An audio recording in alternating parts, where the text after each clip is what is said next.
টানা আন্দোলন চলছে, তার মধ্যে 5 দিন ধরে স্বাস্থ্য ভবনের সামনে ধর্ণা অবস্থানে রয়েছেন জুনিয়র চিকিৎসকরা। যে বৈঠক আমরা দেখেছিলাম নবান্নের সামনে, সেই বৈঠক ভেস্তে গিয়েছিল, লাইভ স্ট্রিমিং হয়নি, আলোচনা নয়, এই কারণে বৈঠক ভেস্তে গিয়েছিল। আর আজকে সেই বৈঠক আর কিছুক্ষণের মধ্যেই শুরু হওয়ার কথা রয়েছে। যে ছবি আপনাদের সামনে রেখেছি, কালীঘাটে পৌঁছে গিয়েছেন জুনিয়র চিকিৎসকরা, ঠিক সেই মুহূর্তের ছবি। বাস থেকে একে একে জুনিয়র চিকিৎসকরা তারা নামছেন।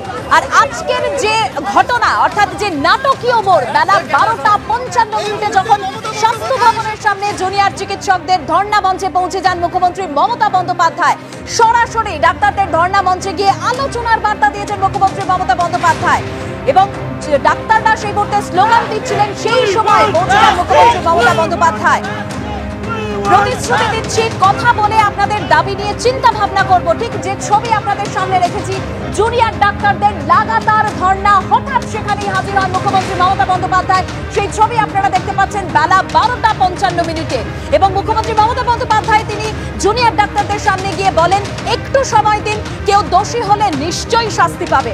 তারপর জুনিয়র চিকিৎসকরা মুখ্যমন্ত্রী মমতা বন্দ্যোপাধ্যায়ের এই পদক্ষেপকে ইতিবাচক হিসেবে দেখে তারা আলোচনায় রাজি হন। তারা মেল করেন রাজ্য সরকারকে যে তাদেরকে সময় দেওয়া হোক। মুখ্যমন্ত্রী মমতা বন্দ্যোপাধ্যায় যদি চান যেখানে বলবেন সেখানেই আলোচনার জন্য তারা রাজি। তারপরই পাল্টা মেল করা হয় মুখ্য সচিবের তরফে, অর্থাৎ জুনিয়র চিকিৎসকদের মেল করা হয় মুখ্য সচিবের তরফে। কালীঘাটে বৈঠকের জন্য তাদেরকে আসতে বলা হয় সন্ধ্যে 6টার সময়। সেই সময় দেওয়া হয়েছিল। যে ছবি আপনাদের সামনে রেখেছি, জুনিয়র ডাক্তারদের মুখ্য সচিবের তরফ থেকে যে মেল করা হয়, সেই মেলের ছবি আপনাদের সামনে রেখেছি। একেবারে কালীঘাটে সেখানে ডাকা হয় বৈঠকের জন্য, সেই মতো জুনিয়র চিকিৎসকরা তারা পৌঁছে গিয়েছেন। প্রবল বৃষ্টির মধ্যে একে একে, ঠিক সেই সময় ছবি দেখতে পাচ্ছেন, প্রবল বৃষ্টির মধ্যে একে একে জুনিয়র চিকিৎসকরা তারা বাসে উঠেছেন। সেখান থেকে তারা ইতিমধ্যে কালীঘাটে পৌঁছে গিয়েছেন। এই বৃষ্টির মধ্যেই তারা পৌঁছেছেন কালীঘাটে। মমতা বন্দ্যোপাধ্যায়ের সঙ্গে তাদের বৈঠক হওয়ার কথা রয়েছে আর কিছুক্ষণের মধ্যেই। Justice for Arjikor! Justice for Arjikor! Justice for Arjikor! Justice for Arjikor! Justice for Arjikor! Justice for Arjikor! Justice for Arjikor! টানা 35 দিন ধরে আন্দোলন চলছে জুনিয়র চিকিৎসকদের, অর্থাৎ বৈঠক হওয়ার কথা রয়েছে আর কিছুক্ষণের মধ্যেই। অর্থাৎ সেই অচলাবস্থা যেটা চলছে সেটা কি কাটবে, জট কি কাটবে? সরাসরি কথা বলবো আমাদের প্রতিনিধি শিবাশিস মৌলিক আমাদের সঙ্গে রয়েছে। শিবাশিস, দেবস্মিতা, এই মুহূর্তে আমরা দাঁড়িয়ে রয়েছি মুখ্যমন্ত্রীর বাসভবনের সামনে এবং যে ছবি আমরা দেখতে পাচ্ছি, প্রতীক রায় যে ছবি তুলে ধরছেন মুখ্যমন্ত্রীর বাসভবনের সামনে, যেখানে জুনিয়র চিকিৎসকরা দাঁড়িয়েছিলেন তারা কিন্তু ভিতরে চলে গিয়েছেন। মুখ্যমন্ত্রীর বাসভবনের সামনের ছবিটা একবার দেখাতে বলবো প্রতীক রায়কে। সেখানে এখনও অনেকে দাঁড়িয়ে রয়েছেন আমরা দেখতে পাচ্ছি। আমরা যে ছবি দেখতে পেলাম 6:10 নাগাদ সেক্টর 5-এ ইলেকট্রনিক্স কমপ্লেক্স থানার সামনে থেকে বাস রওনা দেয়। তাতে 30 জন জুনিয়র চিকিৎসক তারা রওনা দিয়েছিলেন এবং তারপর 6:39 অর্থাৎ 29 মিনিট পর সেই জুনিয়র চিকিৎসকরা তারা কিন্তু উপস্থিত হলেন এবং আমরা যে ছবি এখন দেখতে পাচ্ছি তাদেরকে ভিতরে নিয়ে যাওয়ার প্রস্তুতি শুরু হয়েছে। আর একটু পর কিন্তু শুরু হবে বৈঠক, যেখানে মুখ্যমন্ত্রী মমতা বন্দ্যোপাধ্যায় ছাড়াও স্বাস্থ্য প্রতিমন্ত্রী চন্দ্রিমা ভট্টাচার্য, মুখ্য সচিব সহ অন্যান্য যে আধিকারিকরা রয়েছেন তাদের উপস্থিতিতে আলোচনা শুরু হবে। জুনিয়র চিকিৎসকরা তারা যেমনটা জানিয়েছেন, তাদের মূলত যে 5টি দাবি রয়েছে তা তারা স্বচ্ছতার সঙ্গে আলোচনা করতে চান রাজ্য সরকারের সঙ্গে এবং অবশ্যই মুখ্যমন্ত্রী মমতা বন্দ্যোপাধ্যায় তার বাসভবনে যেহেতু এই বৈঠক এবং প্রথম থেকেই যে আলোচনা চলছিল, মুখ্যমন্ত্রীর উপস্থিতিতে তার সঙ্গে আলোচনা করতে চান জুনিয়র চিকিৎসকদের সংগঠনের সদস্যরা। 26টি মেডিকেল কলেজের 26 জন প্রতিনিধি খোলা মনে আলোচনা চেয়ে জুনিয়র চিকিৎসকদের এই বৈঠক আর কিছুক্ষণের মধ্যে এই বৈঠক শুরু হবে বলেই জানা যাচ্ছে। এবং সরাসরি আমাদের অপর প্রতিনিধি সুকান্ত মুখোপাধ্যায় রয়েছেন আমাদের সঙ্গে। সুকান্ত,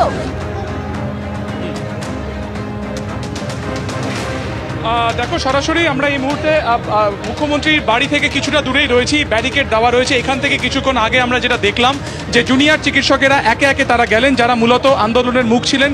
কিঞ্জল নন্দ, অনিকেত মাহাতো সহ 30 জনেরও বেশি একটি দল তারা ভেতরে যান এবং আর কিছুক্ষণের মধ্যে, যেটা আমরা কালীঘাটের ভেতরে সূত্র থেকে জানতে পারছি, আর কিছুক্ষণের মধ্যে মিটিং শুরু হবে।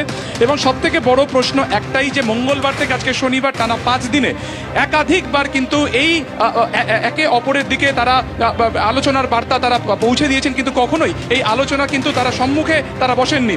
আমরা দেখেছি ঠিক 2 দিন আগে বৃহস্পতিবার সরকারের একেবারে প্রশাসনের দোরগোড়াতে গিয়েও শুধুমাত্র একটি পয়েন্টের জেরে সেই গেরোতে গিয়ে সেই যে অনলাইন স্ট্রিমিং সেই পয়েন্টটাকে সামনে রেখে কার্যত বৈঠকটি ভেস্তে যায়। আজকে এই বৃষ্টিকে মাথায় নিয়ে আমরা দেখলাম সকালে মুখ্যমন্ত্রী প্রথম তিনি স্বাস্থ্য ভবনে যান, তিনি তার সদর্থক ভূমিকা তাদের সামনে রাখেন। জুনিয়র চিকিৎসক তারা কিন্তু সেই ভূমিকার পরে তারা নিজেরা মিটিং করেন এবং তারপরে তাদের মধ্যে সিদ্ধান্ত হয় যে তারা কালীঘাটে এসে তারা মিটিং করবেন। ফলত আজকে একটাই প্রশ্ন, গোটা বাংলার চোখ যে মিটিং এর দিকে তাকিয়ে রয়েছে, যে এই যে টানাপোড়েন, এই যে কর্মবিরতি, এই বৈঠকের দিকে তাকিয়ে রয়েছে গোটা রাজ্যবাসী। যে ঘটনাকে কেন্দ্র করে আন্দোলন চলছে, প্রতিটি স্তরের মানুষ, সমাজের প্রতিটি স্তরের মানুষ প্রতিবাদ দেখাচ্ছেন, বিক্ষোভ দেখাচ্ছেন। জুনিয়র চিকিৎসকরা তারা আন্দোলনে রয়েছেন। নির্যাতিতার মা বাবা তারা কি বলছেন, রাখবো আপনাদের সামনে।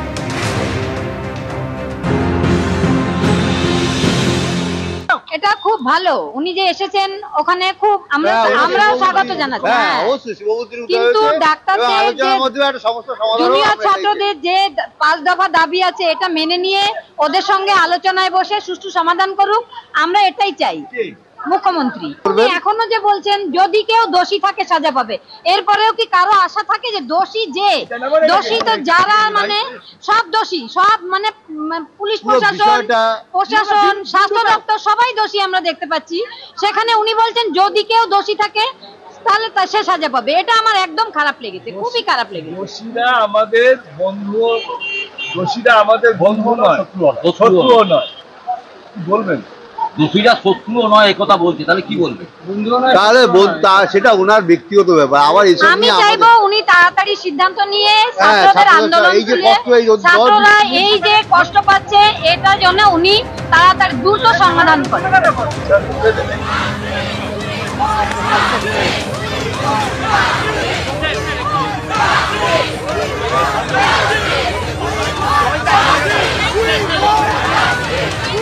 আজ দুপুর 12:55 মুখ্যমন্ত্রী মমতা বন্দ্যোপাধ্যায় তিনি আসেন আন্দোলনরত জুনিয়র চিকিৎসকদের মাঝে, কথা বলেন এবং বলেন যে প্রতিশ্রুতি দিচ্ছি, কথা বলে আপনাদের দাবি নিয়ে চিন্তা ভাবনা করব।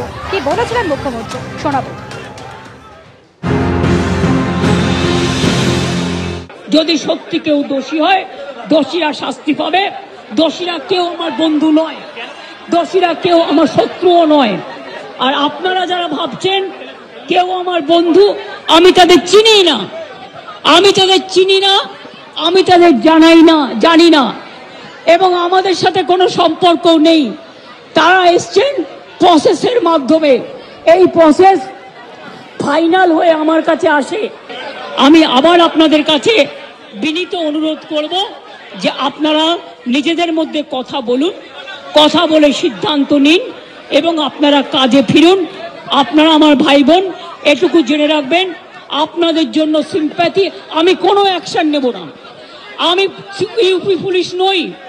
ওরা এসমা জারি করেছিল, ওরা 6 মাস মনে রাখবেন স্ট্রাইক র্যালি বন্ধ করে দিয়েছিল। আমি এসব করব না, আপনারা নিশ্চিন্ত থাকুন। কোনো ডাক্তারের বিরুদ্ধে, কোনো কারো বিরুদ্ধে কোনো অ্যাকশন নেবার আমি বিরুদ্ধে।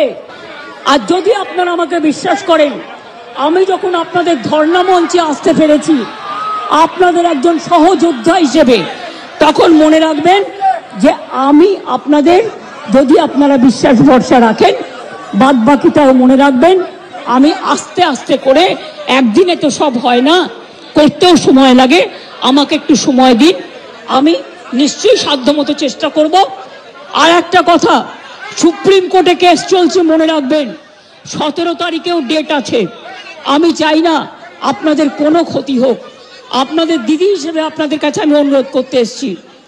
আমি মুখ্যমন্ত্রী নই, আমি মুখ্যমন্ত্রী হিসেবে বলতে আসিনি, আমি আপনাদের দিদি হিসেবে বলতে এসেছি। যাতে আপনারা না ভাবেন হ্যাঁ আমি চিফ মিনিস্টার আছি, আমি একটা পার্টিও বিলংস করি, কিন্তু আপনাদের কাছে এসছি যদি বলেন as a chief minister, as a elder sister, আমার এটা লাস্ট চেষ্টা আপনাদের জন্য করে গেলাম। বাদ বাকিটা যদি আমার উপর ছেড়ে দেন আপনারা জাস্টিস পাবেন, আপনারা ইনজাস্টিস হবে না, এটুকু আমি বলতে পারি। মুখ্যমন্ত্রীর এই বার্তাকে ইতিবাচক হিসেবেই দেখেছেন যা জুনিয়র চিকিৎসকরা, তারা আলোচনায় রাজি হয়েছিলেন, তাদেরকে মেল করা হয়েছে মুখ্য সচিবের তরফে, সেই মতোই কালীঘাটে তারা পৌঁছে গিয়েছিলেন। জুনিয়র চিকিৎসকরা তারা কি বলেছেন শোনাবো আপনাদের। একটি মেল আমরা একটু আগে পেলাম, কিন্তু খুব অদ্ভুত ব্যাপার হলো আমরা চেয়েছিলাম, আমরা ভেবেছিলাম কোনো একটি প্রশাসনিক জায়গায় আমাদের ডাক আসবে, কোনো একটি অ্যাডমিনিস্ট্রেটিভ জায়গায়, সেটা স্বাস্থ্য ভবন হতে পারে, সেটা নবান্ন হতে পারে, এরকম একটি জায়গায় আমাদের ডাক আসবে। কিন্তু আমরা দেখলাম খুব অদ্ভুতভাবে আমাদের ডাকা হলো কালীঘাটে, মাননীয় মুখ্যমন্ত্রীর বাড়িতে।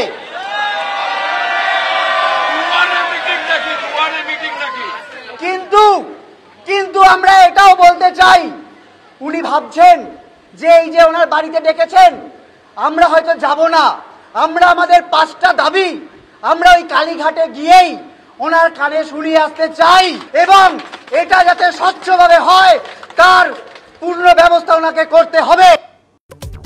চোখ রাখুন নিবেদনে, জেবিজি হেক্সা টিএমটি পাক্কা হ্যায়।